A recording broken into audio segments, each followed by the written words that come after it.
Library Quick Guide to doing a basic search. Doing a simple search.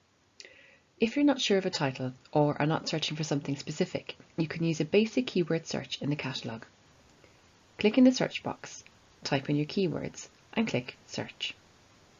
There will be a large number of search results returned, and they'll be a mix of topic starters, paper books, newspaper articles, e-journals and e-books. This can be a useful way to get an idea of the type and scope of material on that subject. Click on the link title of any resource to find out more about it and how to access it. However, there are extra features in the catalogue that can make it easier to find what you need. If you need more library resources and help, there are a few things you can do. You can go to the library YouTube channel and see more how-to videos. You can use the study guides in Moodle or the guides on the new Google Sites portal.